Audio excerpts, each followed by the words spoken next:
கோவை மாநகராட்சி பகுதிகளில் பல்வேறு முடிவுற்ற பணிகளை பொதுமக்களுடைய பயன்பாட்டிற்கு திறந்து வைத்தும் புதிய பணிகளை தொடங்குவதற்கான அடிக்கல் நாட்டக்கூடிய பணிகளையும் இன்று காலை 7 மணிக்கு தொடங்கி தொடர்ந்து நண்பகல் வரை நடைபெற்று கொண்டிருக்கின்றன.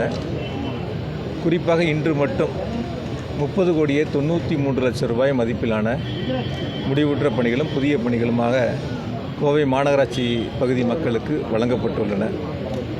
தமிழ்நாட்டினுடைய முதலமைச்சர் மாண்புமிகு தளபதி அவர்கள் ஆட்சி பொறுப்பேற்று கோவை மாநகராட்சி பகுதிகளில் பல்வேறு சாலைகள் நீங்களே பல நேரங்களில் சுட்டி காட்டியிருக்கீங்க, இந்தந்த சாலைகள் மிக மோசமாக இருக்கிறது என்று. பல்வேறு சாலைகளை புதிய தார் சாலைகளாக மாற்றிட வேண்டும் என்று அதற்கான நிதிகளை வழங்கி ஏறத்தாழ 860 கிலோமீட்டர் அளவிற்கான சாலைகள் 415 கோடி ரூபாய் மதிப்பில் முடிக்கப்பட்டுள்ளன.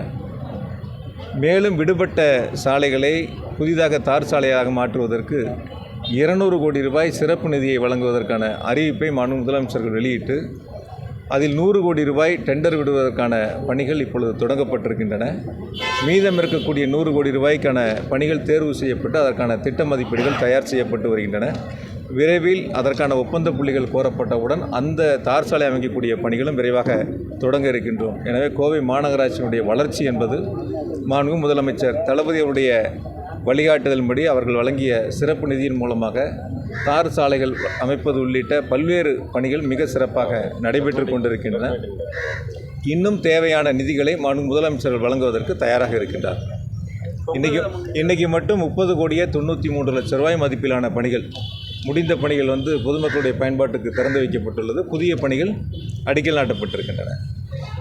நீங்கள் நிறைய நேரங்களில் கேட்பீங்க சாலைகள் அமைப்பது, சில நேரங்களில் கூட சாலைகளை பற்றி பொதுவெளியில் சில அரசியல் கட்சிகள் சொல்லக்கூடிய கருத்துக்களையும் நீங்கள் சில நேரங்களில் கேள்விகளாக கேட்டிருக்கிறீங்க. 860 கிலோமீட்டர் இது வரைக்கும் 415 கோடி ரூபாய் மதிப்பிலான சாலைகள் கோவை மாநகராட்சியில் அமைக்கப்பட்டுள்ளன. கூடுதலாக இப்பொழுது 200 கோடி ரூபாய் அமைப்பதற்கான நிதிகளை மாண்பு முதலமைச்சர்கள் வழங்கியிருக்காங்க. அதாவது கோவை மாநகராட்சியினுடைய வரலாற்றில் 3.5 ஆண்டுகளில் இவ்வளவு பெரிய நிதிகள் சாலை அமைப்பதற்கு மட்டும் ஒதுக்கீடு செய்யப்பட்டு இவ்வளவு கிலோமீட்டர் நீளம் சாலைகள் அமைக்கப்பட்டது இதுவே வரலாற்றில் முதல் முறை. நீங்கள் வேணால் வரலாறு எடுத்து பாருங்கள், எந்த காலகட்டத்திலையும் இவ்வளவு நிதிகள் கொடுத்ததில்லை சாலை அமைப்பதற்கு. இத்தனை கிலோமீட்டர் அளவிற்கு இந்த 3.5 ஆண்டுகள் அமைக்கப்பட்டதைப் போல கடந்த காலங்களில் எப்பொழுதும் அது அமைக்கப்படவில்லை.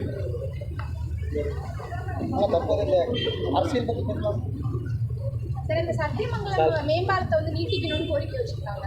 சத்தியமங்கலத்தில் இப்போ மேம்பால பணி நடைபெற்று வருது. முன்னாள் அமைச்சர் வேலுமணி கூட நாங்கள் பார்வையிட்டு அந்த பாலத்தை நீட்டிக்கணும், இல்லாட்டி எதிர்காலத்தில் அதோட தேவை. சில பேர் பார்வையிடுறாங்க. ஆட்சி நடக்கிறது திராவிட மாடல் அரசு. தமிழ்நாட்டினுடைய முதலமைச்சர் அவர்கள் எங்கெங்கே தேவை என்பதை குறிப்பாக நீங்கள் பார்த்தீங்கன்னா அவினாசி சாலை இருக்கக்கூடிய பாலையை அந்த பாலத்தை வணிக பெருமக்கள் அங்கே இருக்கக்கூடிய பொதுமக்கள் எல்லாம் அந்த பாலத்தை நீட்டிக்க வேண்டும் என்று கோரிக்கை வைத்தாலும் மாண்பு முதலமைச்சர்கள் கடைசி முறை கோவைக்கு வருகை இருந்த பொழுது கடந்த சில தினங்களுக்கு முன்பாக கோவை வருகை இருந்தபோது அதற்கான பால் நீட்டிப்புக்கான அறிவிப்புகளை வெளியிட்டு அதற்கான திட்ட மதிப்பீடுகள் தயார் செய்யப்பட்டு அந்த பணிகளையும் தொடங்க இருக்கின்றோம். எனவே எங்கே கோவைக்கு தேவை என்பதை அரசு கூர்ந்து கண்காணித்து பொதுமக்களுடைய கோரிக்கையை மிக சிறப்பாக நிறைவேற்றி வருகிறது. அந்த வகையில் தேவையான முழுவதையும் அரசு செய்வதற்கு தயாராக இருக்கிறது. புதிய பணிகளை எப்போ முடியும் எது சார்? இல்லை, இப்போ தொடங்கி இருக்கிற பணிகள் ஒவ்வொரு பணிகள் ஒவ்வொரு மாதிரி இருக்கும். சிலதெல்லாம் பார்த்தீங்கன்னா 3 கோடி ரூபாய்க்கு தொடங்கி இருக்கிறோம், சிலது 60 லட்சங்களுக்கு தொடங்கி இருக்கிறோம். 60 லட்சம் தொடங்கலாம் 2 மாதத்தில் முடியும். 3 கோடிக்கு தொடங்கினதெல்லாம் 4 மாதம் 5 மாதங்களாகும். குறிப்பிட்ட காலத்துக்குள் அனைத்து பணிகளும் முழுமையாக முடிக்கப்படும். மேடம் கேட்ட கேள்வியை பொறுத்த வரைக்கும் எந்த சாலை பணிகளாக இருந்தாலும் சரி, மேம்பால பணிகளாக இருந்தாலும் சரி, பாதாள சாக்கடை திட்ட பணிகளாக இருந்தாலும் சரி, தெருவிளக்குகளாக இருந்தாலும் சரி, முழுமையாக நிறைவேற்றி வருகிறது அரசு. அதனால் ஒவ்வொருவருடைய கோரிக்கையை எதிர்க்கட்சி சட்டமன்ற உறுப்பினர் என்று பார்ப்பதில்லை. நீங்கள் பிஜேபியினுடைய சட்டமன்ற உறுப்பினர் அரசு நிகழ்ச்சியில் மாண்பு முதலமைச்சரிடத்தில் வைத்த கோரிக்கைகள், அவர்கள் கோரிக்கை வைப்பதற்கு முன்பாகவே மாண்பு முதலமைச்சர் அவர்கள் அந்த திட்டத்தை அறிவித்து அதற்கான நிதிகளை வழங்கிவிட்டார்கள். அவங்க நன்றி தான் சொன்னாங்க மேடையில். முதலமைச்சர்கிட்ட கொடுக்கும்போது என்ன சொன்னாங்கன்னு கேட்டிங்கன்னா, நான் கோரிக்கை வைக்கலான்னு எடுத்துக்கிட்டு வந்தேன், நீங்கள் அறிவிப்பு வெளியிட்டுட்டீங்க, அதனால் நன்றி அப்படின்னு சொல்லி தான் அந்த கடிதங்களை முதலமைச்சருடைய கையில் வழங்கினாங்க. அதனால் அரசை பொறுத்த வரைக்கும் மாண்பு முதலமைச்சரை பொறுத்தவரை கோவை மாவட்டத்தினுடைய வளர்ச்சியில் மாநகராட்சியினுடைய வளர்ச்சியில் தனி கவனம் செலுத்தி வருவாங்க. இன்னொரு சிறப்பு செய்தி உங்களுக்கு சொல்லணும்னா, அறிவிப்பாக மட்டும் மாண்பு முதலமைச்சர்கள் பார்க்காம தொடர்ந்து அதை கண்காணித்து வருகின்றார்கள்.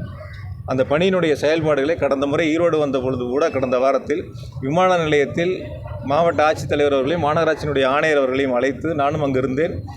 மேயர் இருந்தாங்க, எம்பி இருந்தாங்க, எல்லோரும் அங்கே இருந்து அந்த பணிகள் அறிவிக்கப்பட்ட பணிகள் எந்த நிலையில் இருக்கிறது, எந்த அளவிற்கு நிதி ஒதுக்கீடு செய்யப்பட்டிருக்கிறது, எப்பொழுது அந்த பணிகளை முடிப்போம் என்பதெல்லாம் விமான நிலையத்திலேயே ஆய்வுகளை நடத்தி பணிகளை விரைவுபடுத்தி இருக்கின்றார்கள். எனவே முதலமைச்சர்களை பொறுத்தவரை வெறும் அறிவிப்பாக இல்லாமல் திட்டங்களை விரைவாக செயல்படுத்தி முடிக்க வேண்டும் என்பது முதலமைச்சருடைய உத்தரவு. அந்த வகையில் மிக வேகமாக பணிகள் நடைபெற்றுக் கொண்டிருக்கிறது.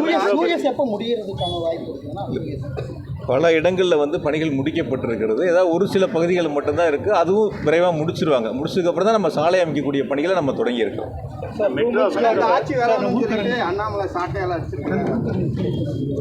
உங்களுக்கு இன்னைக்கு சண்டே வேலை இருக்கா இல்லையா?